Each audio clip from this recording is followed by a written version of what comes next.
त्यांनी त्यांच्या जातीचा खास उल्लेख केला का, तर त्या काळामध्ये स्पृश्य अस्पृश्यतेला जास्त डिमांड होतं. ब्राह्मण श्रेष्ठ, कुणबी अगदी कनिष्ठ. पण आता कनिष्ठ होण्यात सुद्धा आनंद वाटतो, कारण सबसिडी भेटते आपल्याला, है की नाही. तिथे मात्र ते मग पाया पडायला लागले. तर त्यांना जेव्हा एवढा मोठेपणा दिला तेव्हा ते सांगतात, मी सगळ्या ब्राह्मणांना सभावरून सांगतात, मी ब्राह्मण सांगतोय म्हणे रामेश्वर भट्ट द्विजा, तुका विष्णू नाही तुझा. कारण त्यांनी पाहिलं, त्यांनी तुलना करून पाहिली ब्रह्माशी आणि तुकोबरायाची. तर त्या तुलनेला तुकाराम महाराज पूर्ण यथार्थ उतरले. तुकिता तुलनेशी ब्रह्म तुकाशी आले, म्हणून रामेश्वरी चरणी मस्तक ठेवले, अन्यथा मी ठेवलं नसतं. परंतु ते त्या सगळ्या कसाला उतरले. म्हणून त्याप्रमाणे त्यांनी एक वाक्य, काय आपली घाईमध्ये ती एक ओळ राहून गेली, की ते म्हणतात हा कोप आहे का ब्राह्मणाचा शाप आहे. ते म्हणतात अंगी वैराग्य विवेक हे आपल्या जीवनात पाहिजे. ज्याने भक्ती क्षेत्रात पदार्पण केलं त्याच्या अंगात विवेक पाहिजे आणि वैराग्य बी पाहिजे. आज आपल्याकडे वैराग्य म्हणून तुम्ही आपण इथे हजर आहे. जर वैराग्य नसतं ना, नेमका निघायच्या टायमाला पाऊस आलेला आहे आणि तो आला बी साधा नाही आला. पण मी येताना प्रवीणला म्हणले ह्या परीक्षा आहेत आपल्या, आपण तिथे गेलो ना मंडपात का पाऊस थांबणार आहे. पण तो म्हणणार तुमची किती परीक्षा आहे, ह्या परीक्षेला पास झालो पाहिजे आपण, त्यावेळेला वैराग्य. आणि ते जर घरगुती काय काम असतं तर आपण टाळलं असतं का जायचं मार्केटमध्ये, गेलोच असतो. तत्वत याला त्यांनी काले मागे पहिल्या दिवशी आपण एक ओळ सांगितली होती, भागवत मध्ये सांगितलं, परमार्थामध्ये माणूस त्या वृत्तीचा पाहिजे जसा धनवान माणूस पैसे कमवण्यासाठी दिवस रात्र पराकाष्ठा करतो आणि त्याचं टार्गेट आहे 50 लाख रुपये कमवून. 50 लाख रुपये कमवून झाल्यानंतर तो शांत बसतोय का घरात? नाही बसत. तो ते 50च्या 50ची फिक्स डिपॉझिट करून टाकतो, त्याच्यावर त्याला 35,000 40,000 व्याज येते. म्हणजे आता ते फिक्स मध्ये म्हणजे 35-40 मध्ये मजा करायला पाहिजे ना त्यांनी, मग तो तेवढे सगळे खर्च करतोय का? त्याच्यामध्ये पण तो म्हणतो 20 बस झाले, 15ची पुन्हा सेविंग करायची आणि त्या 15च्या वरती परत त्याला पर्सेंटेज चालू झाली. म्हणजे ती जशी तिथे व्यापारी बुद्धी आहे आणि तो शांत बसत नाही, उलट हे वाढावं हे वाढावं हे वाढावं. अशी ज्यावेळेला परमार्थिक माणसाची बुद्धी होईल त्यावेळेला लोक म्हणतात ब्रह्म ब्रह्म ते फार अवघड आहे, पण ते त्याच्या हातचं खेळणं होईल. कोण? ब्रह्म. जर त्याने तेवढा जर अट्टास केला तर ते खेळणं होईल. आता आठवलं का एक पण दृष्टांत झटकनी बाजूला गेला हे सांगता येईल का, त्याने जसं तिकडच्या प्रमाणे जर इकडे पराकाष्ठा केली तर ब्रह्म त्याच्या हातचं खेळणं होईल. आता ते प्रमाण आठवत नाही म्हणजे समजायचं का तुमचं आपलं कर्म अनुकूल नाही, तर ते प्रमाण अजून आपली भूमिका दृढ. आठवलं म्हणजे आपली भूमिका जरा बरी आहे म्हणायची, थोडी लेट पण थेट आहे. हे अजून कशाने होईल तर त्याला जर ब्रह्मनाम भेटलं आणि त्याने जर साधना केली तर ते आतूनच त्याचं काम करेल. ह्या ताईला जर दुधाचं दही करायचं असेल तर तिने मेहरबानी करून कोणाकडे हातापाया पडून थोडस दही आणलं पाहिजे आणि ते का दुधात टाकलं, तिला बाकीचं काय सारखं रात्रभर हलवीत बसावं लागत नाही. ती प्रक्रिया आपोआप होते. तसं ब्रह्मज्ञान जर आतमध्ये पडलं तर तुकाराम महाराज म्हणतात मग राम नामे उपजे आवडी आणि सुख घडोघडी आत्मसुख प्रत्येक क्षणाला वाढत जाईल. इथपर्यंत आपण आलो, थांबूया. आपण ब्राह्मणांकडून इकडे गेलो तर ते म्हणतात तो विवेक पाहिजे आपल्याकडे, वैराग्य पाहिजे, कोणत्या वेळेला काय करायला पाहिजे हा विवेक पण आपल्याकडे पाहिजे आणि वैराग्य पाहिजे. आज वैराग्य आहे म्हणून आपण आज इथे सगळे हजर आहोत, अन्यथा आपण आलो नसतो. आणि असं वैराग्य विवेक घेऊन परीक्षित राजा भगवी कपडे घालून नदीच्या किनाऱ्यावर जाऊन बसलाय आणि तो इतका उत्सुकते मला कधी ब्रह्म भेटेल, मला कधी ब्रह्म भेटेल. आणि ह्या त्याच्या तिन्ही भावना पाहिल्या. कोणती तिसरी भावना आहे? विवेक, वैराग्य. तिसरी भावना कोणती आहे? मला कधी ब्रह्म भेटेल, मला कधी ब्रह्म भेटेल, असा तो उतावळा झालेला आहे. आणि हे पाहिल्यानंतर परीक्षित राजाला आनंद वाटला, शुकमुनींना आनंद वाटला की हा किती तीव्रतेने भक्ती करण्याच्या ह्याच्यात आहे. आणि त्यावेळेला ते म्हणतात बाप कोपू ब्राह्मणाचा, बापरे बाप हा कोप आहे ब्राह्मणाचा, 7 दिवसात मरेल, पण शापे अधिकारू ब्रह्मज्ञानाचा. शाप दिलाय त्यांनी पण हा अधिकार कोणता दिलाय त्याच्याबरोबर? ब्रह्मज्ञानाचा अधिकार दिला. तयाच्या चरणी काया वाचा निज भावाचा नमस्कार, कायेने वाचेने मनाने मी त्या ब्राह्मणांच्या चरणावर निज भावाने त्यांचा नमस्कार करतो आतून. निज भावाचा नमस्कार. निज भावाचा नमस्कार म्हणजे आळंदीमध्ये जर पाहायचं म्हटलं तर जे आळंदीतले वारकरी विद्यार्थी आहेत ना, ते रोज सकाळ संध्याकाळ माऊलीचं दर्शन घ्यायला जातात. त्याला आपण असं दर्शन करतो तेव्हा ते तसं नाही करत, ते साष्टांग लोटांगण घालतात. तो निज भावाचा नमस्कार आहे माझा. अशा पद्धतीने आता आपला नमस्कार नाही का, पण तरी पण आपल्याला अभिमानी आपण कपडे साहेब अमुक कोण, एवढं काय गरज आहे त्याच्यासाठी? असं केलं तरी होतंय ना? नाही. म्हणजे देह बुद्धीची आणि देहक्षमतेता आपली जी समाजामध्ये असणारी प्रतिष्ठा ती आडवी येते ना देवदर्शनाला. बस ही त्याच्यातून असा निज भावाचा नमस्कार होईल. ते म्हणतात ब्रह्माहुनी ब्राह्मण थोर, ब्रह्मदेवाहून ब्रह्माहुनी. कोणाला ब्रह्मावरून सांगितले? ब्रह्माहुनी ब्राह्मण श्रेष्ठ आहे. याविषयी मी काय सांगेन? बाबा म्हणतात प्रत्यक्ष भगवान विष्णूचं रूप तुम्ही उदाहरण घ्या ना. त्या भृगु राजा भृगुनी ब्राह्मणांनी लाट मारलेली, पण ते भूषण म्हणून मिरवतात. ते श्रीवत्सलांचन हे भूषण म्हणून. त्यामुळे मी तुम्हाला सांगायची गरज नाही ब्राह्मण श्रेष्ठ आहे, तुम्हाला विष्णूचा प्रवाह देते. आणि हे नाथ महाराज बी कोण आहे? विष्णूचाच अवतार आहे. अशा प्रमाणे ही ओळ किती महत्वाची होती. म्हणजे साधूचा शाप सुद्धा काय आपल्या उद्धाराला कारणीभूत आहे. इथपर्यंत आपण काल आलो होतो 230 क्रमांकाच्या ओळीपासून. आता ते सांगत होते काल मनुष्य जन्माचं महात्म्य सांगत होते. मनुष्य जन्म कसा मिळतो हा टॉपिक होता. तर ते म्हणतात जेव्हा समसमान कर्मभूमी होती, तुमचं प्रारब्ध पाप पुण्य, त्यावेळेलाच मनुष्य जन्म येतो. मनुष्य जन्म हटकून प्राप्त करता येईल असं काही करता नाहीये की बाबा मी मनुष्य जन्मालाच. आता आपण जरी सगळ्यांना सांगितलं का मनुष्य जन्म पाप पुण्य समान केलं तर होईल, मग आपण म्हणू बाकीचं जाऊ द्या पण पाप पुण्य तर समान करू, पण तो आपल्याकडे हिशोब नाही. कारण कालच एक प्रमाण होऊन गेलं की पुण्य करता होई पाप आणि दूध पाचून पोषेला साप, आहे का नाही? पाप आणि पापाच्या विरुद्ध साप, आहे की नाही? म्हणजे पुण्य करायला गेलं तर पाप होतं आणि पाप करायला गेलो तर पुण्य होते. उदाहरण सांगितलं होतं ते पुन्हा पुन्हा त्याचं गिरवागिरव करत नाही. आणि त्याप्रमाणे आपल्याकडून काही होऊ शकत नाही. पण मग तुम्ही म्हणाल पाप पुण्य समान आहे, मग माणसाच्या जन्माला आलेत ना, आणि देवाने मनुष्य जन्म कशा दिलाय? भक्तीलाच. मग हे सगळी लोक भक्ती का करत नाही?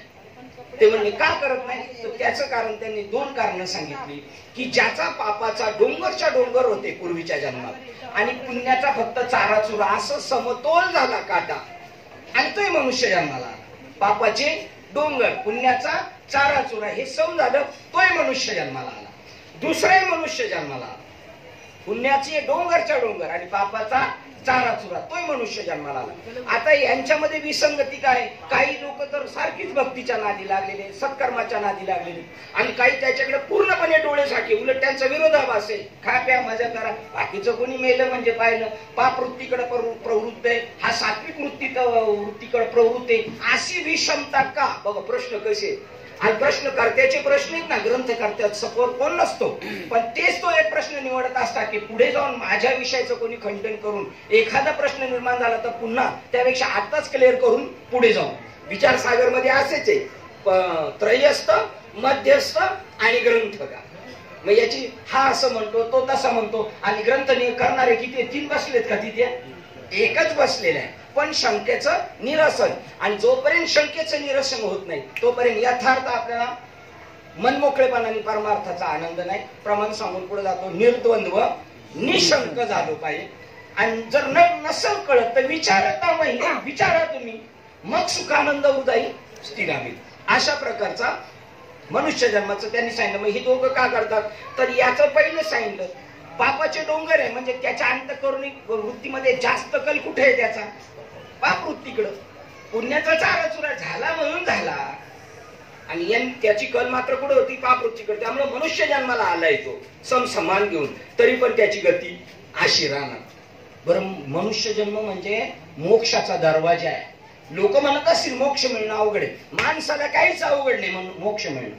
आलिया मनुष्य देहासी मुक्तीचा दारवंटा मुक्त त्याशी, आणि एका क्षणात लव निमिष एको दिवशी यावत जन्मेशी मोकळा. एवढा सटकणी मुक्त होऊ शकतो. फक्त माणसाबद्दल मी बोलतोय. पण त्यामध्ये जर त्याला साधूची जर भेटली, नामस्मरण जर भेटलं, त्याचा बेडा पार. नामस्मरणाचं साधूचं जर भेटलं तर अर्धक्षण घडतात संतांची संगत. तुम्ही बघा असे संतांची तुमची आपली भेट झालेली. श्रीपाद बाबांना पाहिले, शिंदे दादांना पाहिले, गाडगे बाबांना पाहिले, चक्के बाबांना पाहिले. हे यांची अर्धक्षण करतात संतांची संगती. त्यांनी वैकुठी महत्व एवढं सामर्थ्य त्याच्यामध्ये. त्याला एक विशेष बळ भेटलं ना, फक्त माणसाला सांगतात. मग ते म्हणतात यांनी ठरवलं तर तो मोक्ष सहज मिळू शकतो. कर तळी आवळे तैसा आहे.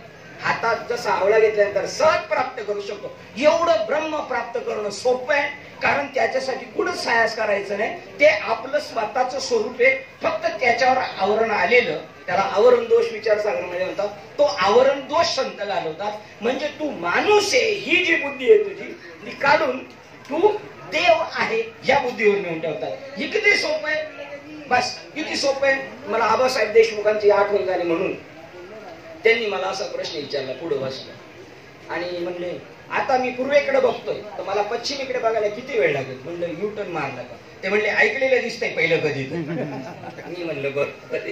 त्याच्याशिवाय उत्तर देऊ शकत नाही. आपण जे आज हुशार आहे ते बैसता संतांच्या संगती आहे की नाही. त्यामुळे ते म्हणले युटर्न मारलं का काम झालं. मग पूर्व पश्चिम मध्ये काय अंतर आहे का. नाही. त्याप्रमाणे ही गोष्ट आहे. ते म्हणले त्याला मनुष्य कशाकडून मी तिकडे गेलो होतो.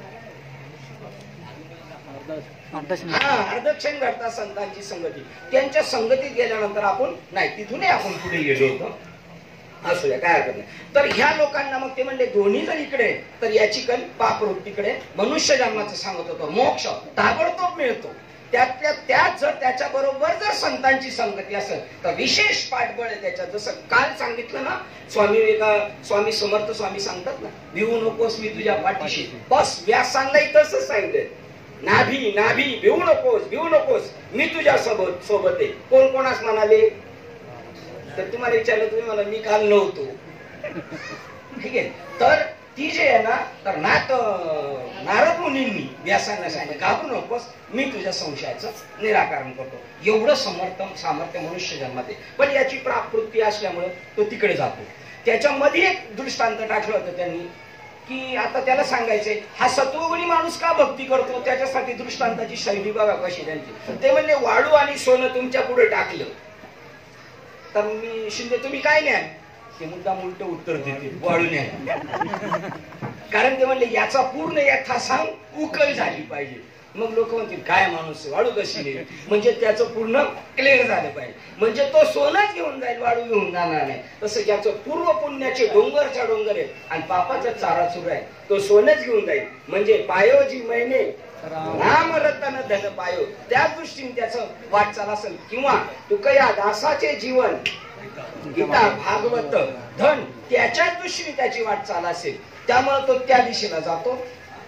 आणि त्याच्याही पुढे सांगितलं ज्यावेळेला तुमचं कर्म पूर्ण जळून राख होतो. इथे येऊन आपण थांबलो होतो त्यावेळेला त्याला निखालास मुक्ती प्राप्त होती. आणि ती मुक्ती प्राप्त करण्यासाठीच मनुष्य जन्म मिळालेला आहे. आणि तुकाराम महाराजांनी प्राप्त केली. तुका म्हणे मुक्ती परिणिनी नवरी. तर ती मुक्ती प्राप्त करण्यासाठी नाम घेतलं साधन. नाम साधन घेतलं का पाप आणि पुण्य जळून राख होतं. म्हणजे पुनर्जन्माचं काम राहत नाही. तुका म्हणे आम्ही झालो अग्निभूत. आणि तिथे त्याच्या कर्माचा सर्व रास होतो. आणि तीच युक्ती नामाच्या साह्याने होते. त्याला उदाहरण दिलं होतं मुखी नाम हाती मोक्ष. म्हणजे कसं काय मुखात नाम आणि हातात मोक्ष कसं काय. म्हणजे अशी वस्तू आहे का. दृष्टांत हा सिद्धांत होत नाही. पण असं सांगायचंय तुम्ही देहबुद्धीत होते आणि आता तुम्ही ब्रह्मबुद्धीत झाले. ब्रह्मबुद्धीतून केलेलं कर्म ईश्वरार्पण होऊन जातं. आणि देहबुद्धीतून केलेलं कर्म तुमच्या नावावर बॅलन्स होतं. त्यामुळे मोक्ष मिळतोय तुम्हाला. कारण केलेलं कर्म एक प्रमाण असे बघा. तुम्हाला कोणाला आठवलं तर कदाचित त्यांना आठवू शकतो. आणि एक प्रसादचं एक पाठ आणि त्याच्यात तिसरं कोणाचं असं तर मग भाग्य म्हणायचं की नाम घेतल्यानंतर तुटे भवरोग क्रियामान संचित क्रियामान भोग ऐसे विठोबाचे नाम. भोग कसा सरेल त्या भोगाची झळ तेवढी लागणार नाही. एका जनार्दनी भोग प्रारब्धाचा. आणि नामाने काय होणार कर्म संचित आहे ना तुमचं मागचं. फक्त आता एका जन्माचं कर्म घेऊन आले बाकीची भरपूर जन्म भोगायचे. पण इकडं नाम घेतलं तर मागचे जन्म संपले. क्रियामान तुमच्या हातातून होणारी जी कर्म आहे ती कोणती होणार आहे ब्रह्मार्पण होणार आहे. त्यामुळे ती तुमच्या नावावर लागणार नाही. मग क्रियामान संपणार भोगून त्याची झळ नाही लागणार, ते तसे संपणार. आणि तिसरं गोष्ट काय सांगितली होती अजून, संचित संपणार. आणि मग तो काय होऊन जाणार, मुक्त होऊन जाणार. 230 क्रमांकाच्या वेळेला आल्यावर होतं, ऐसेरी कर्मेचे जन्मती त्यासी पुण्यावरी अतिप्रीती, पुण्य पाप दोन्ही झडती नित्य मुक्त पाविजे. अशा पद्धतीने जो कर्म करतो, कसं या नामाच्या प्रमाणे, मग त्याचं सगळं कर्म ऐसेनी कर्म जे करती, नाम साधना घेऊन ऐसेनी जे कर्म करती, तयासी पुण्यावरी अतिप्रीती, पुण्य आणि पाप दोन्ही झडती. त्याची पुण्यावर प्रीती राहणार, कारण त्याचा कल तिकडेच राहणार. पण पुण्य जर जास्त वाढलं तर तो स्वर्गाला गेला असता. पण पुण्य पाप दोन्ही झडती नित्य मुक्ती पाहिजे. आणि यालाच तुम्ही आपण शेवटचं प्रमाण घेतलं होतं, तू का म्हणे आम्ही झालो अग्निरूप, लागून येली पाप पुण्य अंगा. अशा प्रमाणे ते म्हणतात, ऐसा अतिसूक्ष्म संकटी मनुष्य देह होई भेटी, तेथेही अभिमान अति उठी, धनदारा उठी विषयांचा. 235 पर्यंत आपल्या वाचन. अतिसूक्ष्म संकटी त्यावेळेला तो त्याच्यामध्ये पडलेला आहे. 230 क्रमांकाच्या ओळीचा काय अर्थ दिलाय, मोठ्या संकटात मनुष्य देह प्राप्त झालेला असतो. एवढ्या झरझर झरझर याच्यामधून प्राप्त झालेला. हा काय एकाच जागेवर थांबलेला, बर चालेल, फिरता ठेवा होऊ दे आवाज. मनुष्य देव होई बेटी एवढ्या, आणि अभिमान अति उठी, धन दारा विषयी विषयांचा. एवढ्या दुर्धर परिस्थितीतून मनुष्य जन्म आलेला आहे, एक तर मिळत नाही आहे की नाही. आणि मिळाल्यानंतर त्याचा कल कुठे आहे, अतिसंकट. आणि मनुष्य देव होई बेटी, ते अभिमान अति उठी, धन दारा घर दार पत्नी मुलं, उठी विषयांचा, विषयाच्या मागे त्याचा नाद लागला जातो. आणि त्यामुळं फिरता करा, त्यामुळे तो त्या विषयांच्या नादी लागला. त्याला जायचंय पुढं ब्रह्मस्वरूपाला जायला, पण तो विषयांच्या नादी लागला. ते म्हणतात, मनुष्य देहीचे आयुष्य विषयी सायास करती कैसे, अमृत घेऊन घे जैसे, ताने सावकाश मृगजळ. बघा ओळी कशा आहेत, काय मनुष्य देहाच्या आयुष्याने त्यांनी सायास करायला पाहिजे. पण तो कशाचे सायास करतोय, की अमृत घेऊन, अमृत देऊन घे जैसे, ताने सावकाश मृगजळ. तानेला येतो आणि तो अमृत लोकांना देतोय, आणि मृगजळाच्या पाठीमागे करतो. बहु दे कोणी मृगजळ डोळा, तुमकी जे अमृताचा गिळता गळला, तोडीला परिस बांधूला गळा, शुक्तिका लाभे. त्यांनी अमृत घ्यायला पाहिजे, पण स्वतःकडचा अमृत देतोय. म्हणजे मनुष्य जन्माचा तुमचा एक एक क्षण अमृत तुल्य आहे.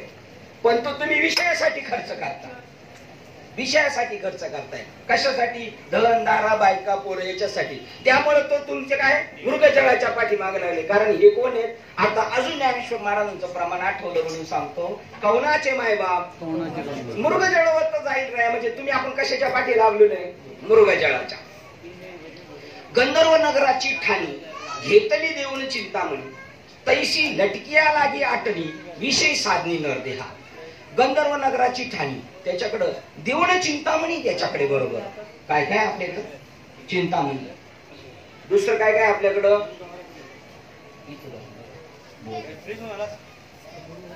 तोडून ते म्हणतात गंधर्व नगराची ठाणी. आकाशातली नगर पाहिली, काय बंगला आहे. मी गोरडे बाबांच्या घरी गेलो, कीर्तन झालं, आम्ही नांगरलेल्या वावरात झोपलो जाऊ.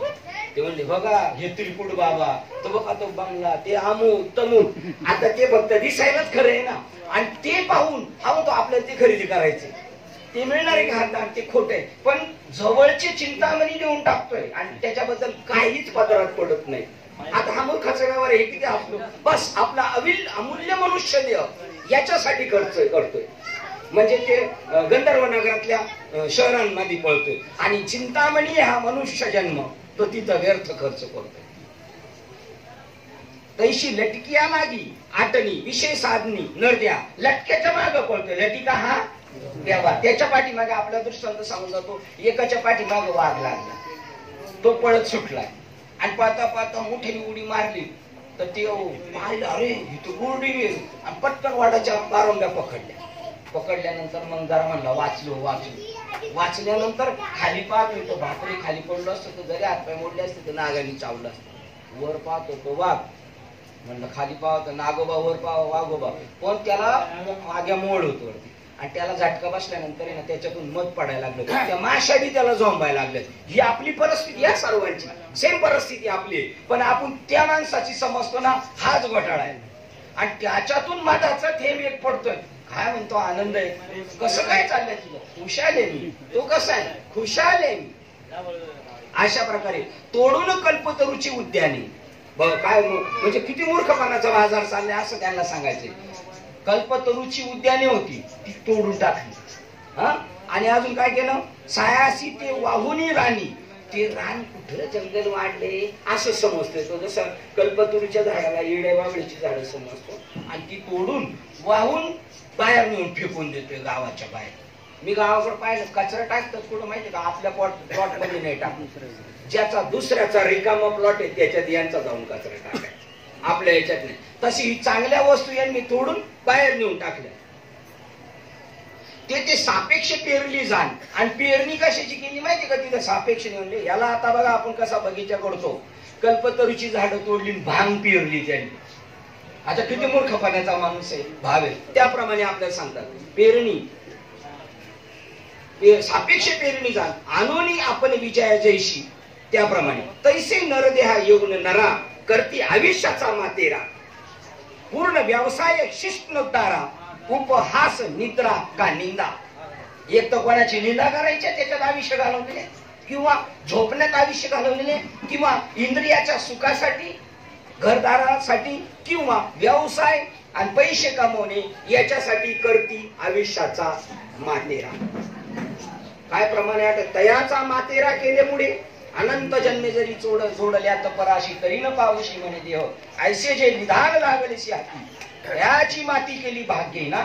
अरे उत्तमाचे सार वेदाचे भांडार याचे तीर्थ पवित्र होती. ऐसे जे विधान लागलेशी हाती तयाची माती केली भाग्य ना. किंवा नामा म्हणे आय सणाला मिळून तयाचा मातेरा केल्यामुळे रामदेव महाराजांचा असे त्यांनी मातेरा केला. इथपर्यंत 235 नंतर आपल्याला पाहिजे 243 ते 248. 243 ला सांगतात. आता ह्या श्लोकाची सुरुवात एक महत्वाची होती खूप. त्याच्याकडे पुन्हा एकदा आपण नजर टाकूया कारण स्टार्ट करताना ते 9 योगेश्वर 27 कडे. मनुष्याचे शरीर प्राप्त होणे दुर्लभ आहे. ते शरीर प्राप्त झाले तरी प्रत्येक क्षणी मृत्यूचे भय असते. कारण एक क्षण मंगूर आहे. इथे अर्धा श्लोक संपला. म्हणून अनिश्चित मनुष्य जन्मामध्ये भगवंताचे प्रेमी आणि त्यांच्यावर प्रेम करणारे भक्तजन संत यांचे दर्शन अत्यंत दुर्लभ असते. 2 दुर्लभता सांगितल्या. एक मनुष्य जन्म दुर्लभ. त्या कालच आपण सांगितले शंकराचार्यांनी 3 सांगितल्या. त्याच्यामध्ये एक मधला यांनी थोडा गाळलेला आहे. एक मनुष्य जन्म दुर्लभ आणि महापुरुष संशया या दोघांच्या भेटी दुर्लभ आहेत. मनुष्य जन्म मिळालाय. आता याला काय दुर्लभ राहिले? साधू संतांची संगत. आता श्लोक ओळ क्रमांक आहे 243. 243 पासून सांगतात ते किती त्या भगवंता कसे असतात त्यांचे भेट होणे किती दुर्लभ आहे त्याच्याबद्दल वर्णन करताना ते सांगतात. निष्कामता निज दृष्टी. तुमच्याकडे निष्कामता पाहिजे. निज दृष्टी या जन्मातलं पण नाही. मागील जन्मातली संपत्ती आहे त्याला संतांची भेट आहे. या जन्मातल्या संतांच्या भेटीने नाही होत. कर्माने संतांची भेट होत नाही. मागचं काहीतरी कर्म बलवत्तर घेऊन आलोय म्हणून संप्रदायिक लोकांनी सांगितलं नाही तुमच्या जन्मात ना समजा संतांची भेट झाली तुम्ही सत्कर्म करत चला सत्कर्म करत चला त्याच्या योगाने काय होईल नाही या जन्मात तर पुढच्या जन्मात संतांची भेट होईल पण सत्कर्म करायचं टाकू नका. निष्कामता निज दृष्टी. निष्कामता पाहिजे आणि दृष्टी कुठं पाहिजे निज दृष्टी. निज दृष्टी म्हणजे आत्म्याच्या भेटीकडे दृष्टी. अनंत पुण्य कोट्यानुकोटी रोकड्या लाभती पाठोपाठी दय होय भेटी हरिप्रियांची. आता याला सापेक्ष दुसरी गोळ आपली पाठी पण आता ही मला भेटली की नाही अजून ऐकण्यात होती पण आता ही पाठवणार. कोटी जन्माची पुण्य संपत्ती जरी गाठी असेल आयती आता मी करीला अशी नाही तर म्हणजे अरे हा गावाला बसून खातोय काय कामधंदा नाही करीत 60 वर्ष मरमर मेलाय मुंबईमध्ये आता पैसे घेऊन बँकेतून व्याज आणून खातोय. मग हे पहिलं केलेलं ते बॅलन्स आहे ना तसं मागील जन्मात ज्यांनी संपत्ती कमवली त्याची गाठी आयती आहे तरी जोडे संतांची. पूर्व काय प्रमाण होतं कोटी जन्माची पुण्य संपत्ती. एका जन्माची पण नाही कोटी जन्माची पुण्य संपत्ती जर आयती असेल गाठी तरी जोडे माझ्या संतांची संगती, सत्संगती भक्ती उल्हासी. संतांच्या संगतीत गेल्यानंतर आपण जे भक्तीचं रोपटं लावलंय ना, ते जसं सकाळी सूर्य आल्यानंतर जसं उमललं जातं, तसं तुमच्या हृदयामध्ये जी भक्ती आहे ती सत्संगतीत गेल्यावर काय होते? उल्हासित होते, आनंदित होते. आता आम्ही आमचा अरुण बाबाचं सांगेल, आपलं सांगण्यापेक्षा गोरडे बाबाचं सांगेल. कर्म करत असतात ते, पण कामधंदा करणं काबाड कष्ट खूप अवघड आहे. पण सत्संगतीत यायच्या अगोदर पासूनच ते प्रसन्न आहे. पण जर एखाद्या वेळेला तुम्ही आपण शिणून भागून जरी गेलो तिथं, तर येताना फ्रेश होऊन येतो एकदम. का? तो शीन भाग, डोक्यावर असणारा ताण सगळ्या निघून जातो, हे की नाही? तशा प्रकारे निष्कामता आहे, निजदृष्टी, अनंत पुण्य कोटी, अनंत कोट्यानुकोटी रोकड्या लाभती पाठोपाठी. रोकडं पुण्य ज्याचं मागील जन्माचं आहे, तय होय भेटी हरिप्रियांची. हरिवर प्रीती ज्यांची आहे, अशी हरिप्रियांची भेटी तेव्हा होईल मागील संपत्ती. आपण त्यात बसतो, आपल्याला काहीच चिंता करण्याची कारण नाही. 100% श्रीपाद बाबांनी आपल्याला, ज्ञानेश्वर महाराज, तुकाराम महाराजांनी मग संत मालिकेच्या कृपेने आपल्याला तिथे नेऊन बसवले. लोकांची शोधाशोध जारी आहे आणि 99% लोकांना नाही भेटल्यामुळं ते म्हणतात असं राहीलच नाही. आणि 1% कोणी ऐकणार नाही. आणि 1%लाच कळेल आस्थेच्या महापुरी. आस्था म्हणजे ब्रह्म. चॅनेलवाल्यांनी नाव दिले, त्याच्यावर सगळे कार्यक्रम कसे आहेत बघा तुम्ही, सत्संगाचे जे. आस्थेच्या महापुरी रिक्तात कोटीवरी, पण प्राप्तीच्या पैलतिरी विपायला हरिपाठात घामावून झाले अद्वैत कुसरी विरळात जाणे. ज्ञानदेव म्हणे नाम हे सुलभ सर्वत्र दुर्लभ विरळात जाणे. त्या विरळात तुमचा आपला नंबर काय मत भाग्य असेल मागचं. याला श्रीपाद बाबांचं वाक्य, बाबा काय पुण्य असेल आपलं, त्याच्या योगाने आपण इथपर्यंत आलेलो आहे. एरबी होऊ शकत नाही. ते म्हणतात काय काय होऊ शकतं? व्याघ्र सिंहाचे दूध जोडे, तुम्हाला वाघाचं सिंहाचं दूध काढता येईल, पण साधूची भेट होऊ शकत नाही. तुम्ही म्हणाल वाघाचं सिंहाचं एवढं सोपं आहे का दूध काढायचं? मदने बाबा आले होते नारेगावला कीर्तनाला, आम्ही सोडायला गेलो. घर तिथं त्या गल्लीत म्हणलं बाबा इथं वाघ येत असतो. म्हणजे हांडे बाबा तो का वाघ आहे, तो का माणूस आहे का? वाघ हा शब्द पाहिले ऐकल्यावर माणूस घाबरते, तर समोर पाहिल्यावर काय होईल? आणि त्याचं दूध काढलं होतं छत्रपती शिवाजी महाराज. मग ते वाघाचं आणि सिंहाचं दूध एक वेळा तुम्हाला प्राप्त होईल. आपल्याला शक्यतो नाही व्हायचं. आपल्याला काय होईल, जर रोग झाला तर ती गाढविणीचं दूध भेटलं आपल्याला, कारण ते फिरतच असतात. गाढविणीचं दूध कोणत्या रोगावर चालते काही सांगता येईल कोणला? दम्यावर चालते, बस तेवढं. त्याच्यासाठी ते भेटेल, पण आपल्याला याचा आपण विचारच नाही करायचा, ते मिळेल म्हणून. चंद्रामृत हातात चढेल, चंद्रामृत हातावर नाही चढेल. ते वनस्पती कॅप्चर करून घेतात आणि ते फळाच्या रूपाने आपल्याला सेवन करतात. नाही तर आपण सगळे असे असं करत बसलो असतो, पण तसं भेटणार नाही, है की नाही? त्याप्रमाणे ते म्हणतात, पण कदाचित तुमच्या हातात येऊ शकतं. परी हरिप्रियांची भेटी नातुडे, दुर्लभ भाग्य गाडे मनुष्य जा देहा. ज्याचं गाढ भाग्य आहे, भाग्याचा उदय किंवा पुण्य फळले, असं ज्याचं गाढ जबरदस्त पुण्य मनुष्य दुर्लभ जन्मामध्ये येऊन, त्याला हरिप्रियांची भेटी, बाकीच्यांना नातुडे न मिळू शकत. व्याघ्र सिंह दुधासाठी अति सबळता जोडे पुष्टी, परी जन्म मरणाची तुटी दुधासाठी कदा नव्हे. एखादा म्हणेल आपण काढू, एखादा छत्रपती काढेल ना वाघाचं दूध. आता टीव्ही मध्ये पाहिले, खरं का काय माहिती, जशी लोक कुत्री हातात रशी घेऊन फिरतात, तसे एकदा मी टीव्ही पाहिलं तो वाघ घेऊन फिरतात. आता खरं किती खोटे किती, पण तो काढू शकतो किंवा बाबा सारखे काढू शकतात, है की नाही? तर ते कदाचित दूध तुम्हाला भेटेल, तुम्ही पुष्ट होऊ शकता, पण तुमचा जन्म मरण त्याने टळू शकत नाही. म्हणजे जरी मिळालं तरी तुम्हाला ते फक्त देहापुरतच असणार आहे. देहाच्या पलीकडचा जो परेच्या पलीकडे परमार्थ आहे तो तुम्हाला कळू शकत नाही. अति सबळता जोडे परी जन्म मरणाची तुटी दुधासाठी कदा नव्हे. दुसरं चंद्र म्हणती चंद्रामृत जो आरोगी, जो चंद्रामृत सेवन करतो तो होय नित्य निरोगी. तो ज्याने चंद्रामृत सेवन केलं तो निरोगी होऊ शकतो. पण ते म्हणले चंद्रच रोगी, त्याला क्षय रोग झालेला आहे, तर त्याचं दूध सेवन करून कोण निरोगी होऊ शकतो? मुख्य चंद्राची क्षय रोगी, त्याचे अमृत निरोगी केवी केवी कसं काय करू शकतो? आता दुसरं उदाहरण देतात. व्याघ्र सिंह दुधाची शक्ती, प्राणी जे अजरामर होती तै तेने दुग्धे त्याची उत्पत्ती ते का मरती व्याघ्र सिंह. वाघ सिंहाचं दूध पिल्यानंतर जर जीव प्राणी अमर होणार असता तर वाघाची पिल्ल आणि सिंहाची पिल्ल का मेली असती. जय हरिभक्तांची भेट घडे तैना बाधी संसार साकडे. जर हरिभक्तांची भेट झाली तर संसाराचं साकड जे आहे आज फिटले माझे कोडे ते साकड फिटून जाईल. जन्म मरण समूळ उडे त्यांची भेटी आतुडे अति भाग्य. जन्म मरण समूळ उडे मुळा सकट जन्म मरणाच्या परंपरा खंडित होतील. त्यांची भेटी आतुडे अति भाग्य.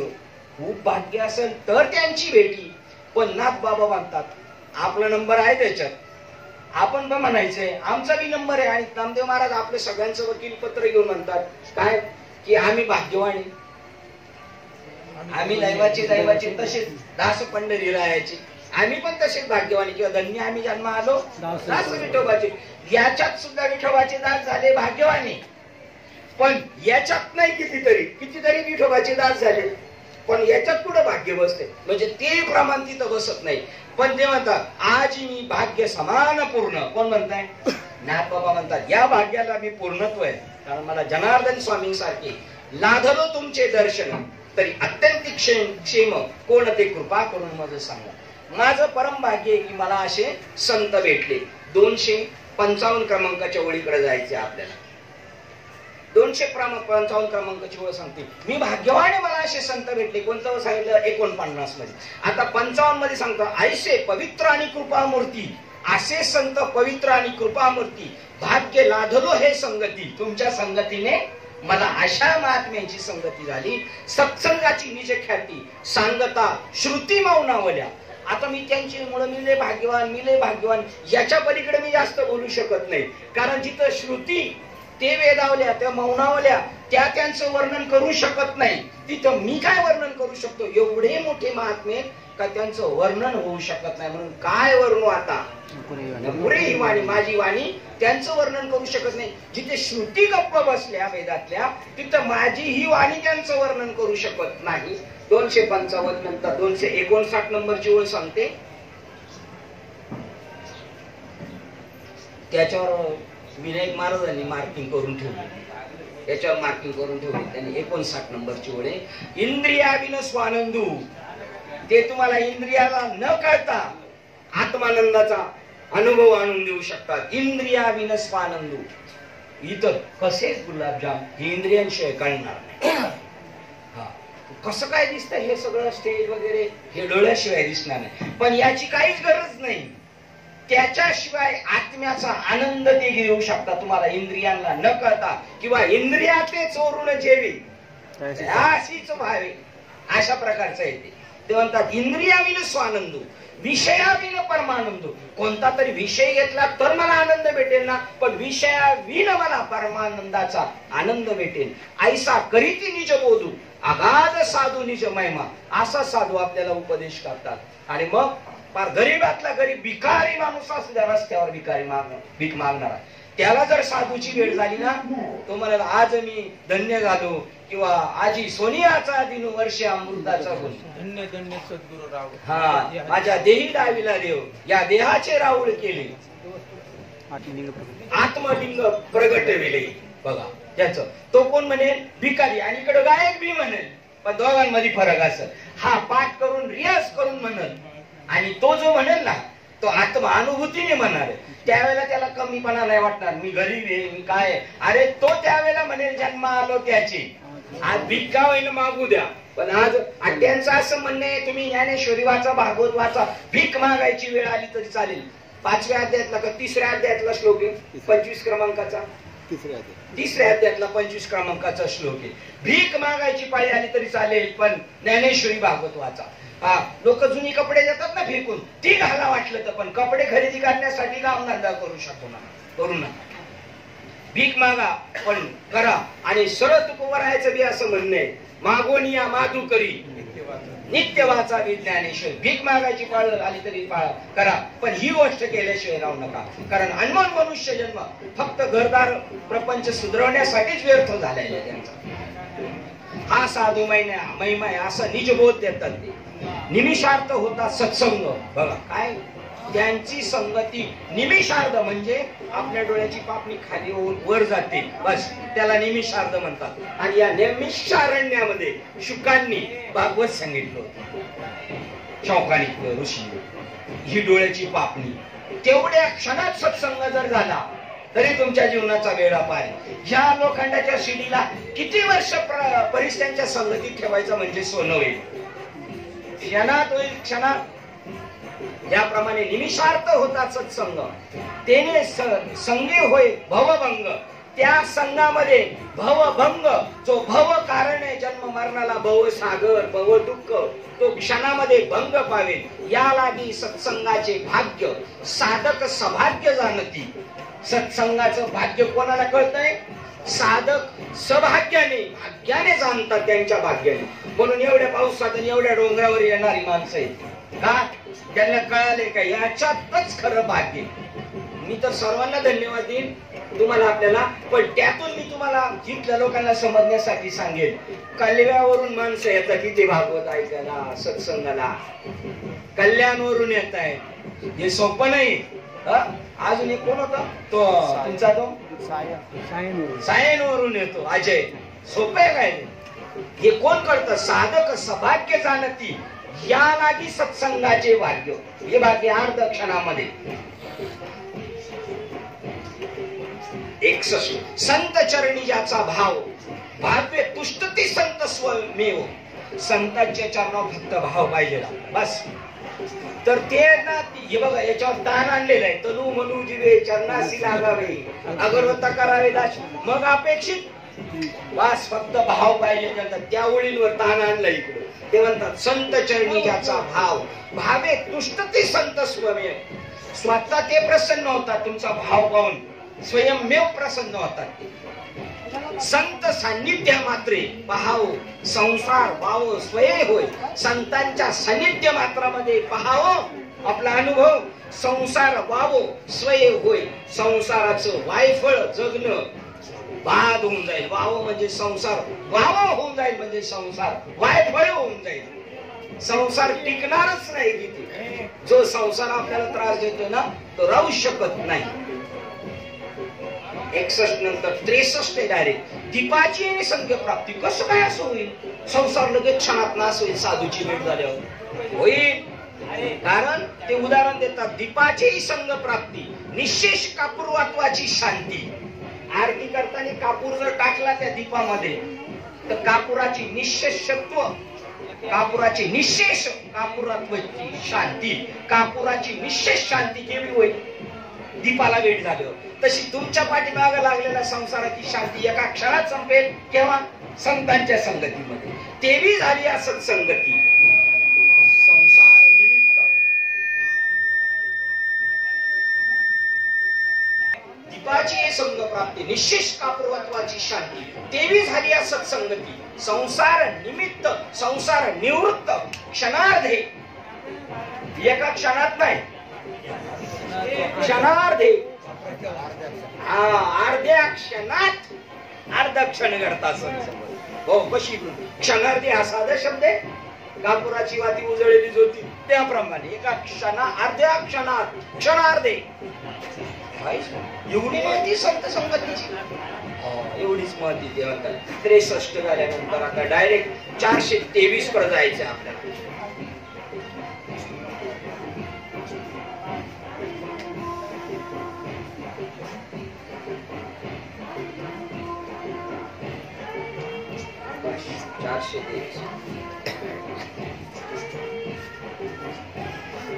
बघा ते म्हणतात कर्म ऐसिया भगवत भजन निधी भजनशील झाली बुद्धी. तर मग काय होईल? ते सकळ कर्मी समाधी जाण त्रिशुद्धी स्वय झाली. ते म्हणतात ज्या वेळेला तुम्ही अशा भावनेने भक्ती कराल. श्लोकाचं सुरुवात काय होती? सुरुवात नाही, आपण डायरेक्ट 200 किती नंबर लावले? 422 क्रमांकाला आले. 23 क्रमांकाला ऐशी भगवत भजन विधी. ज्यावेळेला अशा भावनेने तुम्ही भगवत भक्ती कराल. कोणती भावना? त्यांच्या क्षणाकडे गेलो का एका क्षणात त्यांची ती उंची पाहून अशा भावनेने, आणि यांच्याकडे गेल्यानंतर मला सहज देणे भेटे देव आपे आप. बस म्हणून या संत अखंड बजावे तेने भेटे देव.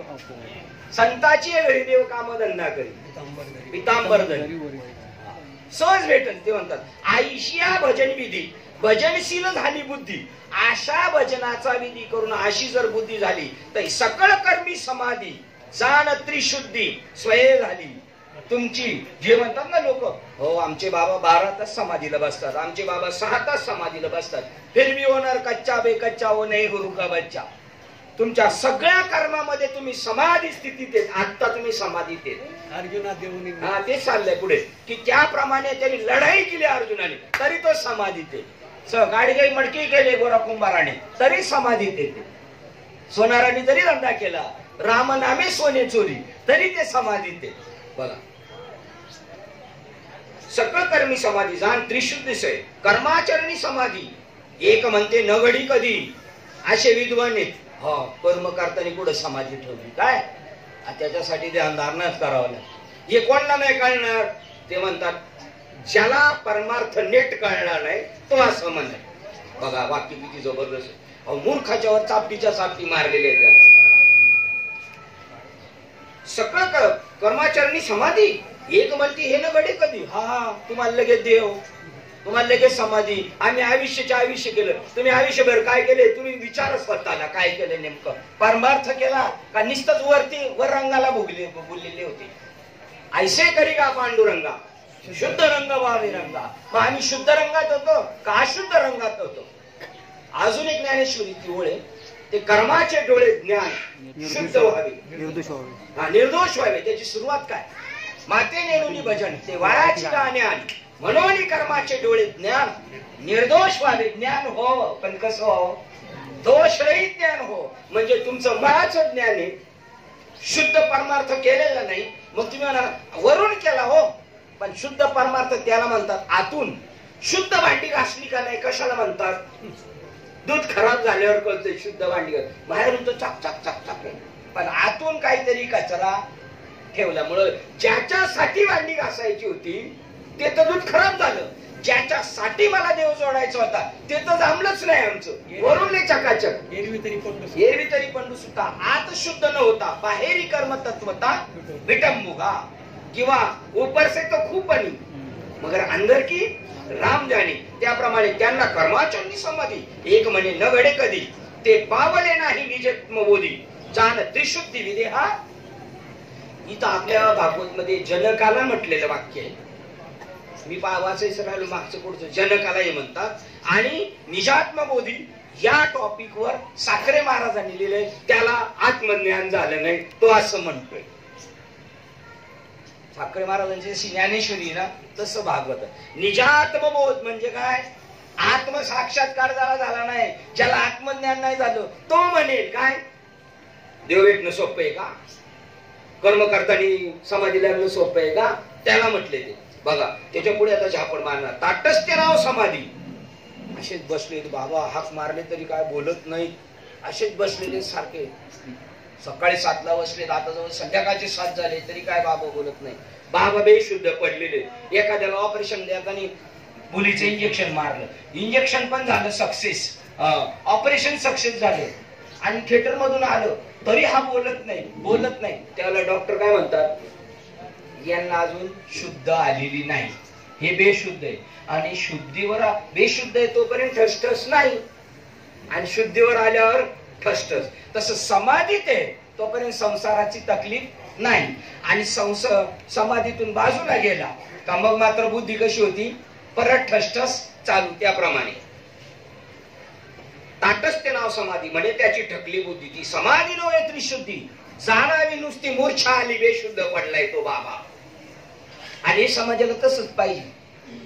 तो बेशुद्ध पडलेला बाबा परवडेल. पण आपल्या पाठीमागा दिवस रात्र पळणारा बाबा आहे ना तेथील याला काय बाबा म्हणतात तो बाबा त्यांना पाहिजे. ताटस्थ्यापासून उठला तिथून उठला तो तई समाधी मुकला. आता समाधी भंग झाली बाबाची. आणि काय रे काय झालं ते पावती पुस्तकाचं आणि ते मठाचं काम कुठपर्यंत आले. तुका म्हणे शोध नाही स्वरूपाचा. हा. वाया गेला प्रबोध शास्त्रज्ञांचा. बस वाया गेला प्रबोध शास्त्रज्ञाचा. आता मी उलटा जातो. तुका म्हणे नाही स्वस्वरूपाचा बोध नाही त्याला. तुका म्हणे नाही निरसला देव. तरी अवघे संसार एकच. बस तुका म्हणे नाही निर, हे संतांचं लक्षण सांगणारा तो अभंग. हा, संतांचे ते आप्त नवती ते संत, करिता कवित्व नव्हते संत, वाकळ पावरणाच्या पांघरतात तरी नाही संत. हा, तीर्थयात्रा करतात तरी नाही, माळा घालतात, सत्कर्म करतात तरी तीर्थ ते संत नाही. तुका म्हणे नाही निरसला देव. तर अवघे संसारिक, अवघे म्हणजे त्याच्यातले जेवढे सांगितले तेवढे. ताटस्थ्यापासून उठला ते समाधी समुखाला, तेव्हा एकदेशी भाव आला, मंदही या बोलानं मानिती सत्य, मंदही न मानती या बोलाती सत्य. हे बाबा म्हणतात मला समाधी लागली होती, मी उठलो आणि पहिला सारखाच आपल्या सारखा तो दिसायला लागला, सगळे त्याचे एकदेशी भावावर आला, मी आणि तू या भावावर आला. याला मंद सुद्धा म्हणतात, हे काही खरं नाही. मंद ही या बोला न मानिती सत्य. तुझ्या ज्या साधना चालल्या याला मंद सुद्धा म्हणतो, हे काय खरं दिसत नाही. आणि हुशार माणसं म्हणतात खरंय, त्याला ते म्हणतात हा हुशार नुसता शब्द ज्ञानातच हुशार झालेला आहे म्हणून त्याचा गाव करतात. त्याच्या मागे हे हिंड फिरिस्ती, काही हिंड फिरिस्ती त्यांच्या पाठीमागे. समाधी आणि एकदेशी, बोलता बोलणे नाही लाजेसी. समाधी आणि तू एकदेशी. मी 3.5 हाताचा देव आणि मला समाधी साधली नाही. हे बोलायला लाज कशी वाटत नाही. हे बोलता बोलणे न लाजेसी, लाज कशी वाटत नाही. सत्य मानिते शब्द पिशी, शुद्ध स्वरूपी अनोळख. आणि याच्यामध्ये एखादी जर बाबा म्हणत असेल तुम्ही त्या बाबांचा निषेध करता, असे जर चाटू चमचे त्यांच्या पाठीमागचे म्हणत असतील, असे चाटू चमचे आहेत ना, एखादा बाबा ब्रह्मचारी त्याच्या मागे तुमच्या विभागात 4 सखीत जाका गुरु अंधा, शिष्य खरा निरंतर, अंधे को अंधा मिला, पडे काल के खंडा. आणि ते गावच्या लोकांना सांगणार, ते बाकीचे कार्यकर्ते त्या बाबाचे, हो ते बाबांना भूषण नाव होतं, बाबाला समाधी लागली. ते म्हणले तो सत्य मानी ते शब्द पिशी, शब्दांच्या पिशव्या आणि शब्दांच्या पाठीमागे पाळणारा शब्द ज्ञानी सत्य मानित असेल, पण शुद्ध स्वरूपी अनोळख त्या माणसाला जो म्हणतो ते खरंय त्या बाबाचं, त्याला सुद्धा शुद्ध स्वरूपाची अनोळख, त्याची ओळख नाही. आणि त्या बाबाला बी शब्द अनोळख आहे स्वस्वरूपाची. कोणाला? जो समाधी देते. आणि ते खरंय म्हणणारा त्याला पण अनोळख आहे खऱ्या आत्मज्ञानाची. काय ओळी आहे त्याच्यामधल्या, चपाचप फटके चालू आहेत.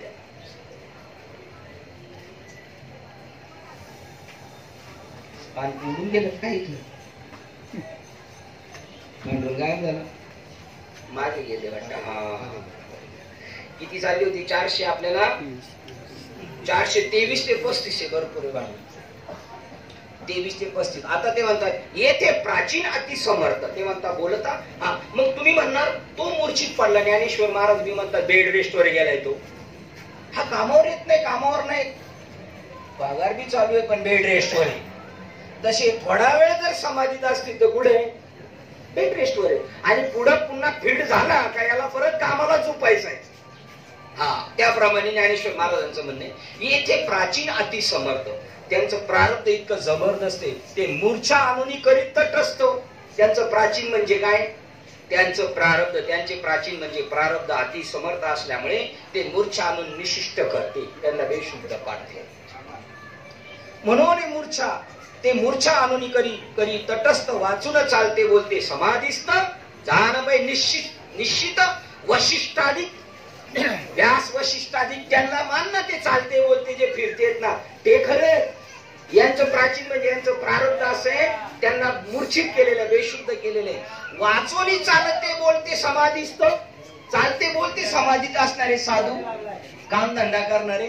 जानपा वशिष्ठ, निश्चित वशिष्ठाधिक, वशिष्ठा अधिक इतर सगळे शोक वगैरे सगळे, हे सगळे चालते बोलते समाधीत. आणि ती युक्ती पाहिजे, त्याचं नाव आहे ज्ञानदेवा प्रमाण निवृत्ती देवी ज्ञान समाधी संजीवन हरिपाठ. जमिनीत गाडून घेणं म्हणजे समाधी नाही. इथं उभं बसून 12 तास ध्यानाला राहून डोळे मिटून बसणं म्हणजे समाधी नाही.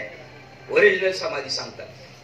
आणि जनक राजाला प्रश्न पडलाय, त्याला सांगतात. आणि जनक राजाचं राज्य तसंच चालू होतं, समाधीत राज्य.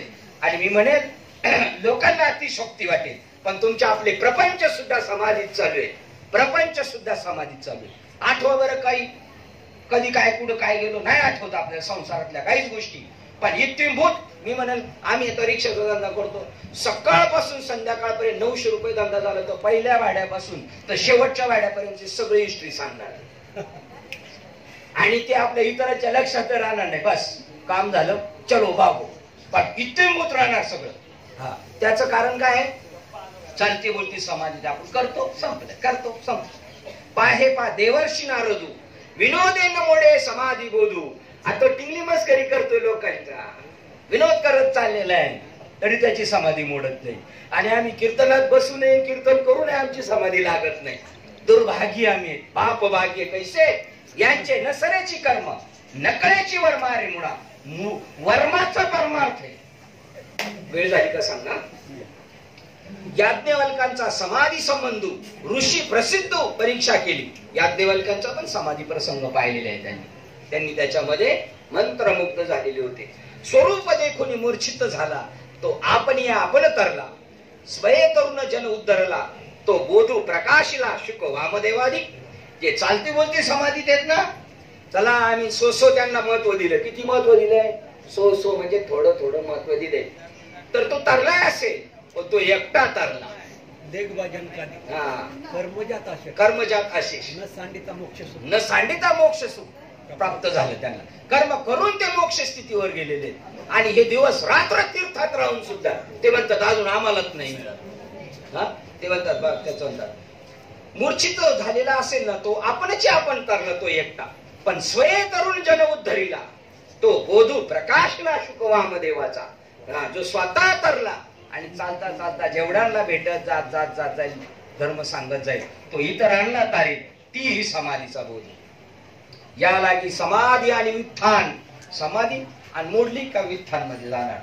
वित्थान त्याच्यामध्ये परत पाहिल्यासारखा. ये दोन्ही अवस्था सहित जाण बुद्धी होय ब्रह्मार्पण अखंडत्व पूर्ण परम समाधी. वित्थान पण संपलं आणि समाधी पण संपली. या दोन्ही अवस्थांशी जाण समाधी हरीची समसुकेवी. हे दोन्ही गेले. न साधेल जाण द्वैत बुद्धी. त्याप्रमाणे ते म्हणतात या दोन्ही अवस्था सहित जाण बुद्धी होय ब्रह्मार्पण अखंडत्व पूर्ण परम समाधी. बुद्धी कुठे लागली? बस देवाच्या चरणी. मला समाधी आहे का वित्थान मध्ये मी काय करतोय, बस माझी बुद्धी सतत त्याच्याशी कॉन्टॅक्ट मध्ये. ती परम समाधी. आता तुमचं प्रमाण अर्जुनाने येऊन निज समाधी. समाधीत अर्जुनाने लढाई केली. पटायचं नाही लोकांना, विद्वानांना नाही पटायचं. अर्जुना देऊन समाधी सवेच घातला महायुद्धी. परी कृष्ण कृपा निधी. काय कृष्णाची कृपा आहे? त्याला असा बेशुद्ध पडून नाही ठेवला. कृष्ण कृपा निधी ताटस्थ्य त्रिशुद्धी नेरीचा स्पर्श त्याला बेशुद्ध होणच नाही दिला. ही कृष्णाची कृपा आहे खरी. बेशुद्ध राहणं म्हणजे कृष्णाची कृपा नाही.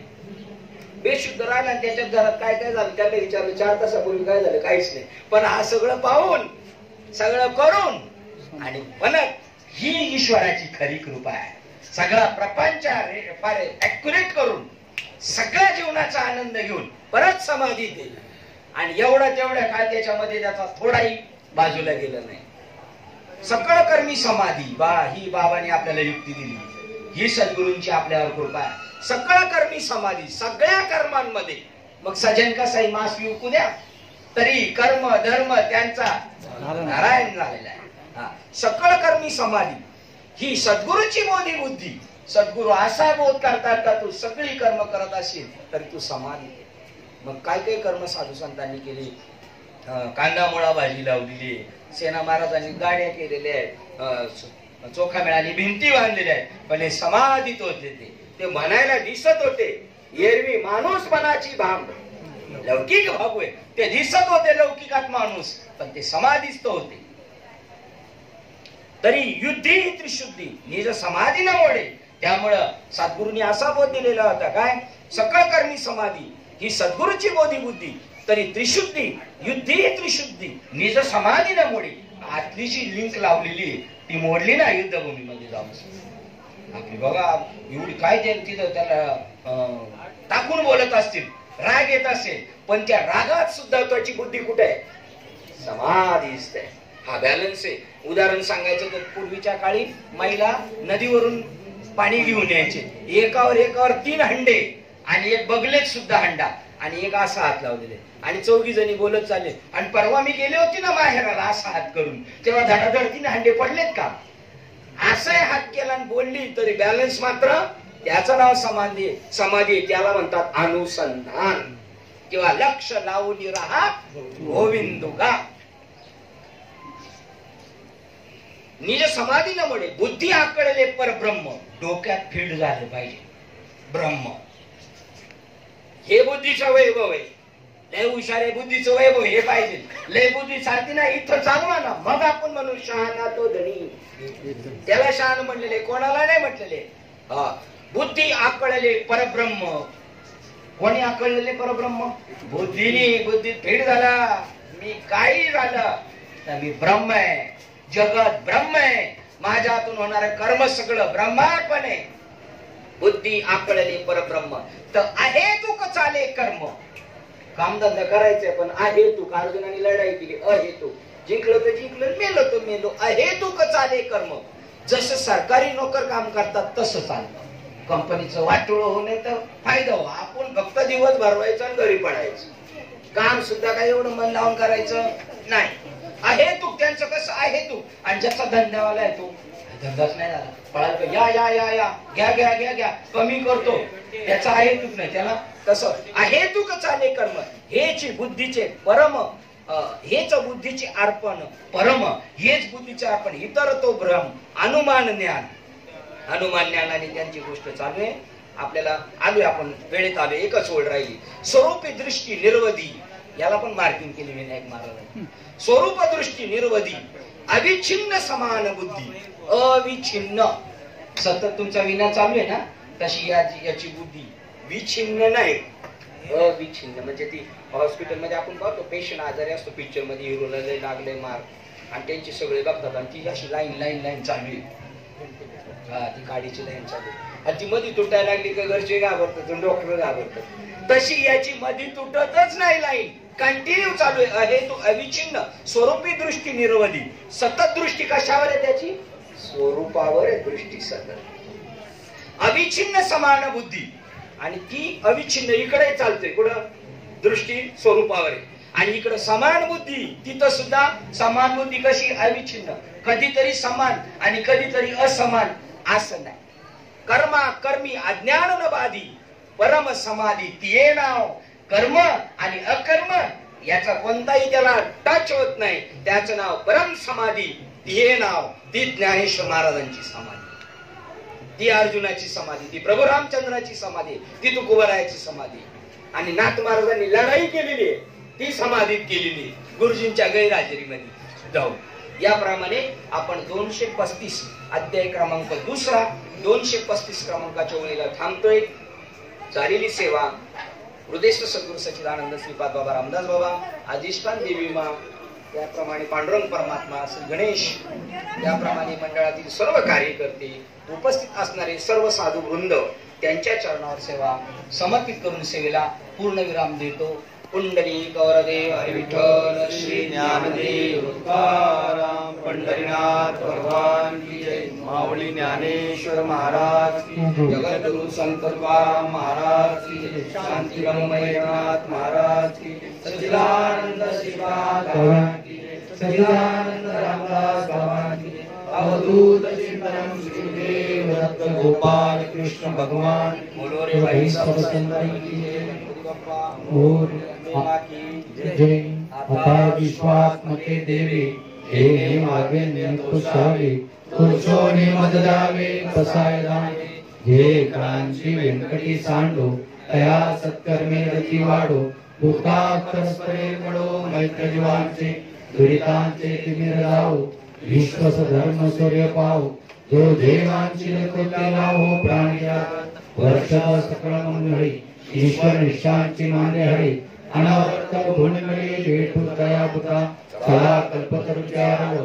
चैतना चिंतामणीचे गाव बोलते चरणो विशाचे चंद्रमेच्या लांछन माकडणे कापिन. हे सर्वाई सदा सज्जन सोयरे होतु किंबहुना सर्व सुखी पूर्ण होनी त्रिलोकी. भजेवारी पुरुषी अखंडित आणि कंपपती हे विशेष रूपी हे दशा विश्वदेवाय एकमने श्री विश्वेश्वराय आहिलदान पसाओ येने वरे ज्ञान देवो स्तुत्या येने वरे ज्ञान देवो स्तुत्या येने वरे ज्ञान देवो स्तुत्या हरि ओम शांति शांति।